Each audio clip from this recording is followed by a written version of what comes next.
কাজ নেই করে কোথা থেকে যে এত কাজ আসে আমি নিজেও জানি না। তো এর ফাঁকে আমি ভিডিও এডিট করতে ভুলেই যাচ্ছি, তো এই জন্য কিন্তু লেট হয়ে যাচ্ছে ভিডিওগুলো আপলোড দেওয়ার জন্য। এদিকে কেক কাটা হয়ে গেল, তোমরা দেখতে পারলে।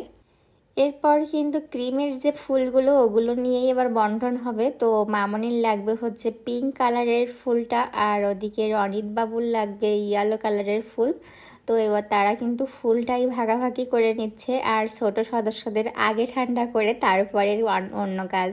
এবার কিন্তু তারা ফুল নিয়ে খুশি হয়ে চলে যাচ্ছে। তো এরপরে কিন্তু কেক কাটাকাটি ভাগ বন্টনের একটা ব্যাপার থাকে। তো এটা আমি কখনো করিনি, তো দিদি বললো এই কাজটা তোমাকেই করতে হবে আজ। আমি সব কাজ স্বাচ্ছন্দ্যে করলেও আমি এই কাজটা কিছুতেই করতে পারি না, এই ভাগ বন্টনের কাজটা আমি সবসময় এড়িয়ে যাই এই কাজটা থেকে। তো দিদি বললো আজ কিন্তু তোমারই এই দায়িত্ব। এটা শুধু কেকের বিষয় না, এটা তো সামান্যই বিষয়, কিন্তু বাড়িতে কোনো গেস্ট আসলে আমি কিন্তু সেটাই করি। আমি কখনো কাউকে দিতে পারি না, কারণ আমি বলি আমি সব কাজ করে দিতে রাজি, কিন্তু দিতে পারবো না। কারণ দেওয়ার সময় আমার মনে হয় কারোর হচ্ছে কি কারোর হচ্ছে না, এই একটা কনফিউশন আমার ভিতরে কাজ করে।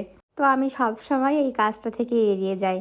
আর দিদি মা সব সময় বলে এটা তোমাকে শিখতেই হবে, কারণ আমরা যখন থাকবো না তখন কে দিবে বলো। আচ্ছা, আমার মতো এরকম প্রবলেমে তোমরা কি ভোগো নাকি শুধু আমি একাই ভুগি?